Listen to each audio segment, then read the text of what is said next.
The important thing before we discuss the Ten Commandments is to develop some understanding of why God developed them and presented them / gave them to the Israelites and therefore all of us. What was going on? Why did he choose that particular timing to give the Israelites the Ten Commandments and therefore us? And how they were received by the people. There's a lot of different factors in the Ten Commandments presentation that will help us to integrate the messages of the Ten Commandments into our lives. It's a very simple thing to read the Ten Commandments, but it's a little harder to develop an understanding of God's message in the Ten Commandments. I feel like there's a lot of confusion in the Judeo-Christian religious organizations about the Ten Commandments. I think the confusion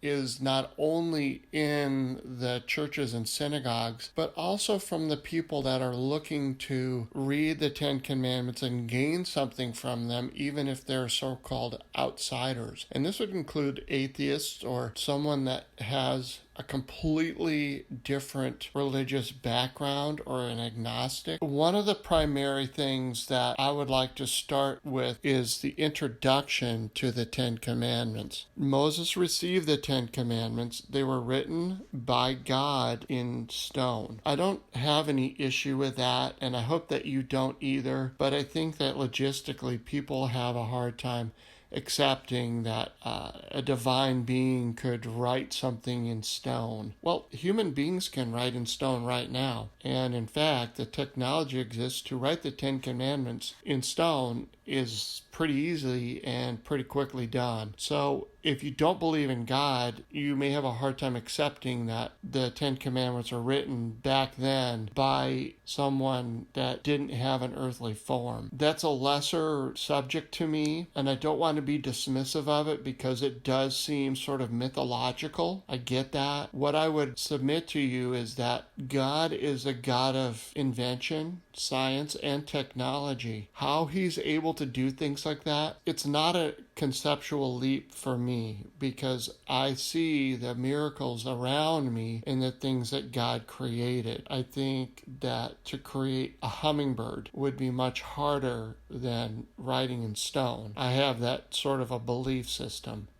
So to write, if you want to think that God is an alien, then he did it with a laser beam. There's a lot of different ways of approaching that, and I hope that you don't get hung up on that. But remember that the Ten Commandments actually start with a preface. The preface is 2 sentences, and they are like the signature of a letter in a sense. It's a way of God proclaiming who he is and also establishing some reverence for himself by reminding the Israelites of what just happened, the Exodus from Egypt, and how they were delivered from some very difficult conditions that had existed for this group of people for hundreds and hundreds and hundreds of years. I'm going to read from Deuteronomy in the 5th chapter and the 6th verse. I am the Lord your God. I brought you out of the land of Egypt where you were slaves. So it is like a signature, but it's at the beginning of the letter and not at the end. When we sign a letter, it could be like maybe there's some sort of a title ascribed to that person. God is doing that to begin with, to establish his authority. The people of Israel had given God a hard time, given Moses a hard time from way before they left Egypt. I do not think that God or Moses had any real confidence that the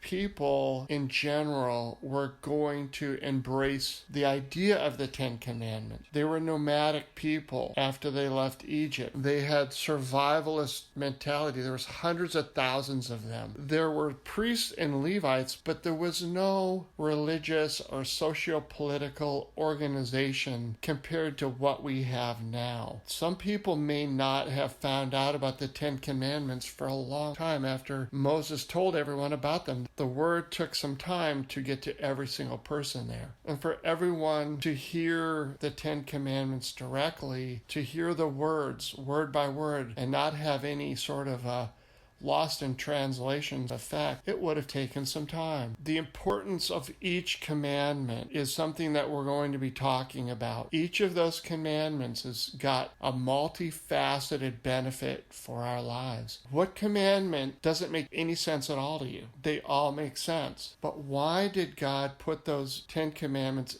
in that order and in such a way at that time? What was he trying to accomplish for a group of people that had no history of being obedient in a general sense? Of course, there were some people that were doing the right thing.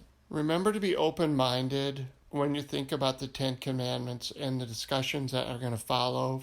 My goal is to have you get a sense of what is written in the Bible. So think about it, talk about it, leave comments. As always, it's a developing thing. Don't be too quick to jump to conclusions. And hopefully we're going to be putting some things together as we discuss the 10 Commandments that you can think about. I feel that the 10 Commandments bring us closer to God in a way that is similar to Jesus. They are an avenue. They are an intercessor. They are a vehicle that we can use to show God how much we love him through our obedience. The 10 Commandments are also promises. When we think about thou shalt not, faith alone will bring us into the 10 Commandments. I feel that there are very many good people, past, present, and in the future, that instinctively follow the 10 Commandments, and that God loves them very much for just that innate goodness. They are living in the benefit of their obedience, whether they recognize God or not. I think the timing of the 10 Commandments was God saying, here's where we begin. You have to obey me. These are the things that you must do. It could be that the 10 Commandments would have been better placed in front of the rest of the Mosaic law that we see in Deuteronomy and Leviticus and so forth. Maybe God could have waited to see a temple established and said, here's the seminal book, the beginning of my law, and then here's the rest of it. So it all would have been centrally located for all those people to come and hear from the altar, or maybe to read or discuss. There's a lot of things about the timing of the 10 Commandments that are compelling, why they were written and distributed the way they were, especially knowing the difficult situation that the Israelites were in spiritually and practically. Even after the 10 Commandments were given, what happened? Moses' brother made an idol from the gold that the Israelites took from the Egyptians when they were leaving. Crazy stuff happened almost immediately. I personally feel that the 10 Commandments are that original covenant, and that Jesus is the successor to the 10 Commandments, and that obedience to the 10 Commandments is critical to us now. So whether God gave them a year after he did or a year before during the actual wandering in the wilderness, I don't know exactly why he chose that time, but he did. It doesn't really affect us now, but for those people, it definitely sifted them out. There's no evidence that at any time the nation of Israelites all got together and fastidiously kept the 10 Commandments for any period of time. I've read the Bible. I don't see any evidence of that. One other thing, when people read that introductory statement before the actual dispensation of the 10 Commandments, people would think, well, you didn't bring me out of Egypt. You didn't bring me out of slavery. But again, look at the relationship between the 10 Commandments and Jesus. There's an intercessory aspect to the 10 Commandments. You may not have been a slave in Egypt, but what's going on in your life that you need to be delivered from? You have to be honest about that. God is willing to bring you out, but you've got to square things up. Those things that he talks about, those things will help you keep your mind on him. Therefore, he's able to help you a lot better. Thou shalt not, again, that's a promise. Thou shalt not steal. Why would you steal? When you have faith in God, you will not steal. He's going to provide for you. You don't need to steal. Start your family or yourself on the path to doing the 10 Commandments, and guess what? Your sons and your daughters and yourself, maybe even friends that you influence, they're not going to commit adultery because they have been trained to believe in God.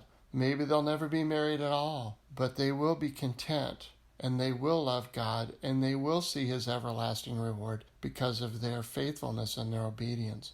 So the Ten Commandments are very old. Some of those things that we talk about, you may have a hard time translating into the future, but I guarantee you that you're going to find God is there right now, and the Ten Commandments are as relevant today as ever, because each of those things, they're more important. They're not just relevant and pointed towards the Israelites. As much as that introductory statement seems to say it's exclusive to the Israelites, it's not. So look at each one of those and how far we have fallen, how far we need to come back up to keep the Ten Commandments as a society. Only you probably know some good people, and they don't really need this kind of a reinforcement of things that they're already doing. How much damage the television does to the idea of embracing the Ten Commandments. Learn from the Ten Commandments and just set your path. If you don't feel like you can do all the Ten Commandments now, at least study them along with us here. I'm not a good speaker. I'm not a lecturer. I'm not a Bible scholar. What I propose to do with each of these installments of your Bible Sense is to get you thinking enough to be able to share confidently and to accept other people's points of view, and to integrate these ideas into your life so that you can really, really enjoy what it's like to worship the creator of the universe, and to really look around the world and say, nothing in the universe could be responsible for what I see here except for a divine being. The analogy that I really like is the one of us, whoever we are, being children, and God being the loving Father whose hand is around our hand and guides us. We trust that Father. And that trust is critical. When a good father tells you to do something, you know that you should do it, even if there's some pangs of doubt or indecision in your life, in your heart, at that time where you want to do something completely different. When that Father speaks, that's the time to choose. The older we get, the more rebellious our heart gets. You notice that? The young child will understand that that father wants to get him across the street, or no more candy, or whatever the thing is. As a small child, we start questioning. We have to come back to the remembrance of those times when, oh yeah, that father was right. I almost ran into the street and he hollered at me to come back. Or I didn't want to mow the lawn, something like that. But now I know how to take care of the house. That kind of thing. God gave the Ten Commandments to a collection of people that included foreigners. Read it in Exodus. A lot of people left Egypt that weren't Israelites. We need to be good examples for everyone, and God's message is for everyone. So as we get started with this, I am going to try to make sure all these messages are shorter than this introductory one. I just want your heart to be in the right place and your mind to be receptive to different ways of talking about each of these commandments. Maybe you can take the time to share something that you feel. It doesn't have to be with me. Just think about it yourself and pray and give thanks. See you next time.